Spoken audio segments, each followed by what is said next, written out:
tere, head vaatajad! Käes on võrratu jõulukuu, naudin küünlavalgust ja saame koos vaadata, mida viljaturul uudist on. Saate teises pooles võtame ühendust Urboga ja vaatame koos tagasi lõppevale aastale. Nisu hind on langenud oma kõrgematest hinnatasemetest circa 30–35 euri allapoole. Vahepeal käis Matif isegi 320 juures ja tänane tase on langenud siin 280 euro juurde. Kuidagi tundub madalavõitu.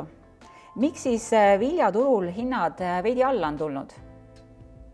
Siin on üheks peamiseks põhjuseks Covidi uus tüvi, mis puudutas tegelikult kõiki turgusid, sealhulgas ka nisu.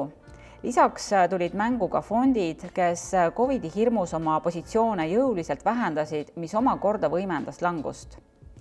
Sarnane languse moment on ka USA nisuhindades, kus terav langus on selgelt graafikult näha. Teiseks põhjuseks on info Venemaalt.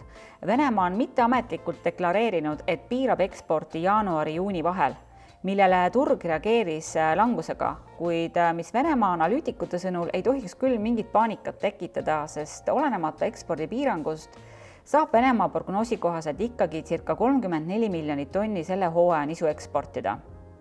Samal ajal Venemaa siiski müü väga aktiivselt nisu, kuigi arvestades, et ka Alžeeria turg on tema jaoks valla, mille tõttu siiski jälle Prantsusmaa ei saa piisavalt oma nisu eksportida. Ja muidugi ei saa ümber ega üle poliitikast. Viimaste nädalate pinged USA, Venemaa ja USA, Hiina vahel puudutab igat turgu. Samuti Hiina ostud USA asemel pigem Ukrainast ja Brasiiliast on tekitanud turgudel küsimusi. Lisaks kõigele tuli eelmisel nädalal välja USDA raport, kus globaalselt tõsteti nisutoodangut 2,6 miljoni tonni võrra. Kusjuures Austraalia nisutoodangut tõsteti 2,5 miljoni tonni võrra ja Venemaa toodangut suurendati 1 miljon tonni. Sama palju suurenesid ka laojäägi prognoosid. Kõik need näitajad mõjutavad nisuturgu negatiivselt. Lähikuudel tuleb jätkuvalt jälgida maisi ja soja arenguid Lõuna-Ameerikas. Võtmekuud Argentiinas on siis veebruar ja märts, mis mõjutavad Argentiina saaki kõige rohkem. Turule oli huvitav informatsioon, kui Hiina ostis Ukrainast maisi ja kui uskuda kuulujutte, siis on potentsiaali Hiina jaoks seal lausa 1 miljonit tonni. Ja kuigi USA on maisikoristuse lõpetanud, siis Hiina ei osta veel USA maisi, mis omakorda tekitab turul küsimusi. Viimases USDA raportis tõsteti maisisaagi prognoosi 4 miljoni tonni võrra. Ukrainas tõsteti maisitoodangut 2 miljonit tonni ja Euroopa maisitoodangut 2,5 miljoni tonni võrra. Suurenenud maisitoodangu numbrid ja head saagid on hoidnud maisi hinna suhteliselt stabiilsena. Seepärast on nisu ja maisinumbreid koos vaadates põhjendatud mõningane nisu hinnalangus. Kas ja kui kaua see kestab, on küsimus ja pealegi võib kaarte segada siin Lõuna-Ameerika ilm. Kui vaadata õlikultuure, siis soja hinna tase on liikunud jätkuvalt vaikses languse koridoris. Kuigi pilgud on suunatud Brasiilia sojapõldudele, siis ees ootab meid mitmekuuline ilmaturg, sest Brasiilia on just lõpetamas sojakülvi. USDA raport vähendas sojatoodangut 2,2 miljoni tonni võrra, millele turg ka mõningase tõusuga reageeris. Üldiselt saamegi öelda, et soja hinda mõjutab tegelikult kõige rohkem Hiina, kas ja kui palju Hiina ikkagi USA soja ostab. Rapsi hinnatasemed on püsinud 680 euro juures Muuga sadamas. Volatiilsus on rapsil meeletu. Alles oli hind üle 700, siis kukkusime vahepeal 640 juurde ja täna oleme tagasi seal kuskil 670 kandis. Vahepealne terav langus oli mõjutatud õlikultuuride ja naftahinna languses. USDA raport mingid uudiseid rapsi osas ei toonud, rapsi toodangut veidi tõsteti ja seda just Austraalia toodangu arvelt. Austraalias ennustatakse 5,5 miljonit tonni rapsisaaki, see on tavapäraselt 2 korda rohkem, sest tavaaastatel Austraalia on koristanud kuskil 2–3 miljonit tonni rapsi. Ja vaatamegi korraks ka naftahinna graafikut. Siin hind vahepeal langes väga teravalt, sest kardeti, et uued võimalikud piirangud vähendavad kütuse nõudlust. Tänaseks on ka siin turg veidi rahunenud. Ja nagu ikka, korraks vaatame ka ilmakaartidele otsa. Peamistes piirkondades on ilmastikutingimused hetkel enam-vähem soodsad Venemaal on kuivem nagu ka Argentiinas, kuid paanikaks põhjust ei ole. Brasiiliat vaadates, siis põhja pool on parem olukord, lõuna pool pisut kuivem. Austraalias hakkab ka vihm taanduma ja idarannikul saadakse koristusega jätkata. Kui vaadates pikemat ilmaprognoosi, siis kõige suurem küsimus järgmisel aastal on, kas meil tekib La Niña ilmastiku nähtus. Austraalia meteoroloogiabüroo peab La Niñat 90% tõenäoliseks. Tulemuseks on kuivus Lõuna-Ameerikas ja rohkem sademeid Põhja- ja Ida-Austraalias. Kas ja kui palju sellest La Niñast nüüd uuel aastal realiseerub, seda me näeme tõesti alles uuel aastal. Kui aga vaadata uue saagi hindasi, siis ka uue saagi hinnatasemed on kõrgematest tippudest allapoole tulnud. Põllumehed on olnud aktiivsed müüma nii Baltikumis kui kogu Läänemere piirkonnast, mistõttu on väga palju nisuga juba uude saaki kaubeldud. Tõenäoliselt põllumehed on mõistnud, et kui sisendite hinnad on kõrged, siis on olnud õige aeg ka fikseerida uue saagi hindasid. Teisalt on suurostjad olnud piisavalt aktiivsed ostma uut saaki just varasematesse positsioonidesse, sest uue saagi ja vana saagi hinnavahe on praegu väga suur. Aga enne nüüd, kui lähmegi uude aastasse, vaatame koos korra Urboga nüüd tagasi lõppevasse aastasse ja vaatame koos, mis meil lõppev aasta huvitavat tõi. Tere, Urbo! Tere, Marge! Aasta on nüüd vaikselt lõppemas, oleme siin terve aasta nüüd seda viljainfot teinud ja jälginud viljaturu arenguid ja vilja arenguid, et mis sinule nüüd sellest lõppevast aastast kõige rohkem meelde on jäänud?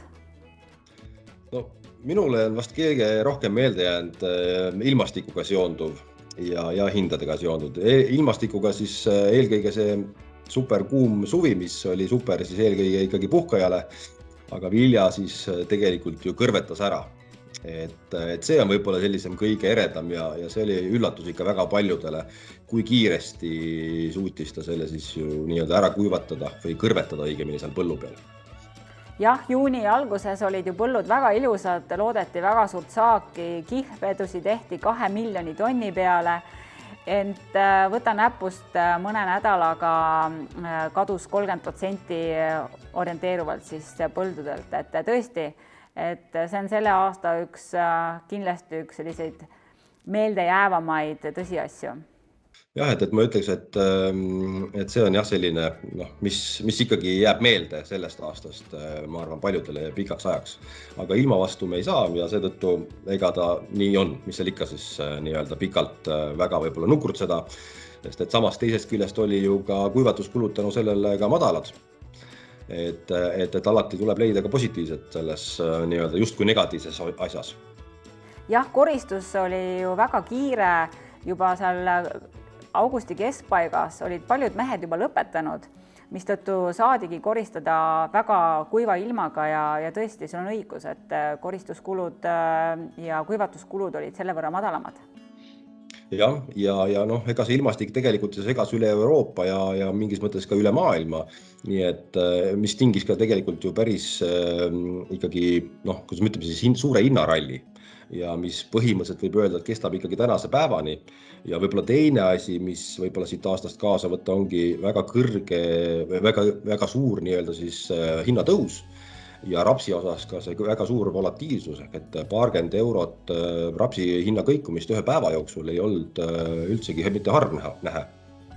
Ja ma ütleksin, et see kestab veel tänase päevani, et jätkuvalt 10 euri üles, 10 euri alla, et väga muutlik on turg tõesti praegu.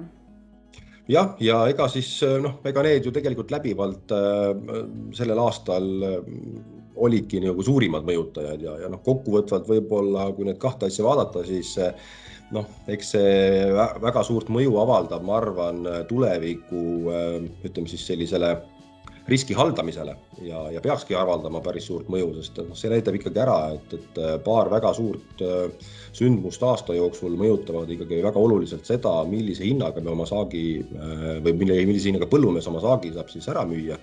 Ja siiski tegelikult peab tõdema ka seda, et enamus põllumehi suutsid siiski oma kohustused täita. Ja sellega suuri probleeme ei olnud, vähemalt mitte nii suuri, kui oli siin võib-olla mõned aastad tagasi. Ja just nimelt, et ma arvan ka, et 2018 õpetas Eesti põllumeest väga palju olema konservatiivsem ja võrreldes nüüd võib-olla kolleegidega näiteks kas või Leedust, siis Eesti põllumehel jäi ikka ka veel vilja müüa siin pealekoristustest, ei olnud kõik veel ette ära müüdud. Jah, me siiamaani tegelikult näeme koguseid, mis ootavad õiget hinda. Ja muidugi, mis aitas veel sellel aastal nüüd kaasa, muidugi ma märgiksin ära ikkagi ka kvaliteet, et isegi kui tuli põllu pealt vähem vilja, siis kui me võtame nüüd põhikultuuri nisu, siis nisu kvaliteet ju tegelikult väga hea, et väga kõikuv samas, aga keskmiselt, kui ikkagi Eestis saadakse välja teha 14,5 proteiini laevasid ja ka meie viimane nisulaev oli ju 14,5 proteiini nisu kvaliteet, et seda iga aasta ei juhtu. Jah, seda peab kindlasti tõdema, et tavaliselt on see ikka madalam. Mida siis soovida põllumehele lõppeval aastal? No, ma arvan, et soovima peaks kindlasti selget pead ja külma närvi. Ja loomulikult ka aega, et vaadata Skandaga TV-d ja viljainfosaadet. Ja nendega jätkame kindlasti ka järgneval aastal. Selleks korraks lõpetamegi oma saate. Soovime kõigile häid saabuvaid pühi. Ja kohtumiseni juba uuel aastal. Kohtumiseni!